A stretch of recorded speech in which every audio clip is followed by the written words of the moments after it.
You know it's sad, squad.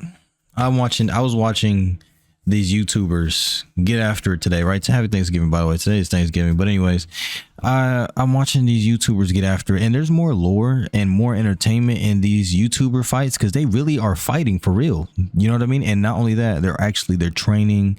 They're actually showing a bit of styles, rhythm, all the things that comes in boxing. And tonight, this fight, the Saul Poppy versus King Kenny fight, should have been the main event. I'm not gonna lie, Saul Poppy stopped him. He's actually really good at boxing. I don't know what I don't care what nobody say, bro.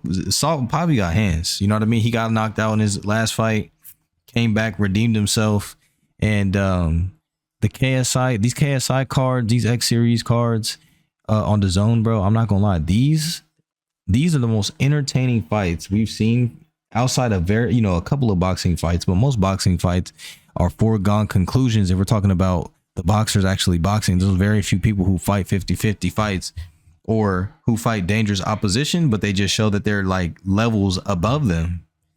You know what I mean? So there's very, very few fighters who actually do give entertaining fights and competitive fights, I should say. More so competitive than entertaining, because we all love to see our favorite fighters fight, but but competitive. And these YouTube fights are pretty much all competitive. When you watch these fights, ever since their inception, when YouTubers were first lacing up the gloves, locking it in, and with Logan Paul and KSI and all that, these have been some of the most entertaining competitive fights I've seen in quite some time, or I'm not even gonna lie to you. King Kenny, he's good. You know what I mean? He's not bad. He's okay. I'll say he's okay. But Saul Poppy is very, very good. And I think that this fight, it was competitive because King Kenny's athletic, he's long, he's strong and all that type of stuff. But Saul Poppy's skill level, bro, and I'm not trolling when I say this. He really does have skill. And no, I don't want to see, I don't feel the same way about these YouTubers that I do about Logan Paul or Jake Paul. And the reason why is because they do not portray themselves as, hey, we want to go and fight for belts and XYZ. No, we just want to fight people that are in this YouTube boxing league and show that, hey, I'm the best YouTube boxer there is. They're adding to their content.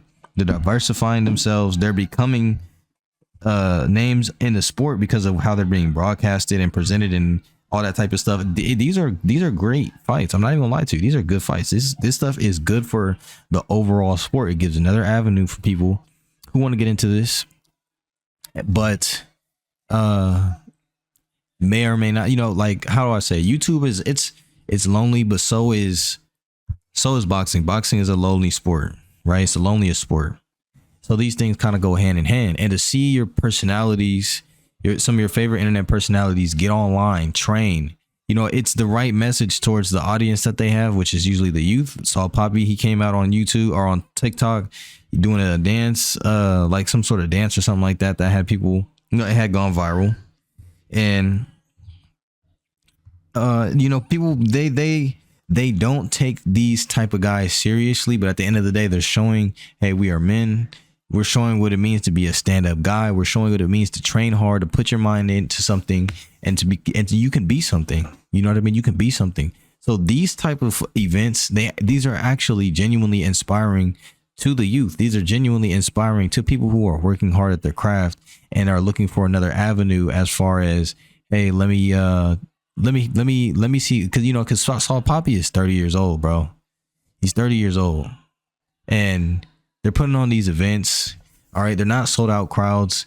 They're not, but these guys are adding to their resume. Because look at this. I mean, bro, great viewership, decent or really good viewership. And the thing about it is, these guys, they're not necessarily professionals. These guys are just YouTubers fighting each other in sanctioned boxing matches. And honestly, I'm all for it. The Anisong Gibb fight, I love Anisong Gibb style, to be honest. Anisong Gibb, he has that rough and tumble, classic old school, bouncing on his toes, aggressive style. And then Slim, he has that slick. He sits up tall. He throws punches from deep. Those straight right hands. He has power. He tries to catch you. He has a few knockouts. You're able to just see the fundamentals in display. Now, their fight was kind of mid, the Nissan Gibb fight, because you can tell their skill set kind of plateaued. Their style is their style. It doesn't look like they were able to really adapt to each other because a lot of tying up, their styles were tailor made for each other. You had the bull and the matador type deal. But the thing about it was, it's the fact that you're seeing growth. It's the fact that you're seeing these guys, they're fighting each other and they're not playing around. You know what I mean? They're really getting after it. And it's been a consistent series on DAZN. So I just want to shed a little light and say this. These guys, do not sleep on them. Do not go out of your way to like put them down and all this type of stuff. Don't do it, because these YouTube fighters, much better than the celebrity boxing matches that are just cash grabs and promotional opportunities. These guys are genuinely taking the sport serious. They're genuinely taking the martial art of boxing serious, and they're just out there putting the sweet science on display for a different audience to see. And I think that these dudes do a lot more good than some of the Jake Paul fights and even some professional boxing matches that come out, because there's so many smoke and mirrors in the industry. And when you find it out, see, you may have a favorite boxer right now, but you may find out the politics are what's keeping him held up. If you were a Jared Anderson fan and you see him go through what he went through, and then you see Bob Arum say, oh, that's because the matchmaking XYZ, bro, in Dubai, when you come to fight for Turkey, he's going to make sure that you fight. You're going to fight somebody who's dangerous. You're going to fight somebody to where you're fighting for your life. You're not going to be able to take the night off. And I appreciate that, because fighters, their job is to go out and really fight, not put on foregone conclusions for our money. You know what I mean? The art of fighter building, to be honest, it's kind of going by the wayside, because the smoke and mirrors are being taken down more and more and more as time goes on.